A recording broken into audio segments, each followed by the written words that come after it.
ఆంధ్రప్రదేశ్ రాష్ట్ర రాజకీయాల్లో మరియు పరిపాలనలో రేపు ఒక అత్యంత కీలకమైన రోజుగా మారబోతుంది. ఎందుకంటే రాష్ట్ర సచివాలయంలో ముఖ్యమంత్రి నారా చంద్రబాబు నాయుడు గారి నేతృత్వంలో కేబినెట్ భేటీ జరగనుంది. ఈ సమావేశం పట్ల రాష్ట్ర వ్యాప్తంగా ఉన్న లక్షలాది మంది ప్రభుత్వ ఉద్యోగులు, ఉపాధ్యాయులు మరియు పెన్షనర్లు వెయ్యి కళ్ళతో ఎదురు చూస్తున్నారు. ఎందుకంటే వారి భవిష్యత్తుకు సంబంధించిన కీలక నిర్ణయాలు ఈ వేదికపైనే వెలువడే అవకాశం ఉంది. ప్రధానంగా కొత్త పీఆర్సీ ఏర్పాటు, పెండింగ్‌లో ఉన్న డీఏ బకాయిల విడుదల మరియు 30% మధ్యంతర భృతి ప్రకటించడం వంటి అంశాలపై ప్రభుత్వం నుంచి ఏవైనా సానుకూల నిర్ణయాలు తీసుకుంటుందా అనే ఉత్కంఠ సర్వత్రా నెలకొంది.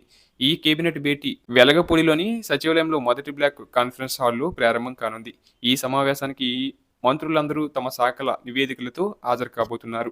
ఈ సమావేశంలో కేవలం ఉద్యోగుల అంశాలే కాకుండా రాష్ట్ర సర్వతోముఖాభివృద్ధికి సంబంధించిన మరికొన్ని కీలక నిర్ణయాలకు కూడా ఆమోదముద్ర లభించనుంది.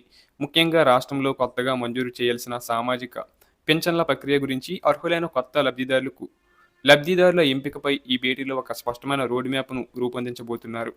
సమాజంలోని అట్టడుగు వర్గాలకు సంక్షేమ పథకాలు అందజేయడంలో ప్రభుత్వం ఎక్కడా రాజీ పడకూడదని భావిస్తుంది.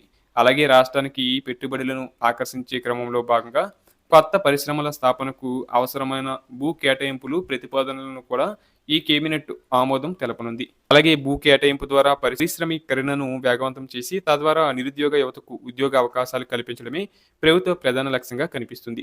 అలాగే ముఖ్యంగా రాష్ట్రంలో అక్కడక్కడ తలెత్తిన పెట్రోల్ మరియు డీజిల్ సరఫరా సమస్యలపై ముఖ్యమంత్రి సంబంధిత శాఖల అధికారులతో సమీక్ష నిర్వహించి ప్రజలకు ఎటువంటి ఇబ్బంది కలగకుండా చూడాలని ఆదేశించవచ్చు.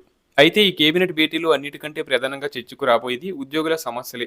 ఎన్నికల సమయంలో మేనిఫెస్టోలో ఇచ్చిన హామీల ప్రకారం ఉద్యోగుల దీర్ఘకాలిక డిమాండ్ల పరిష్కారానికి ప్రభుత్వం ముందడుగు వేయాలని ఉద్యోగ సంఘాలు కోరుచున్నాయి. ప్రస్తుతం ఉద్యోగులకు 4 డీఏలు పెండింగ్‌లో ఉన్నాయి.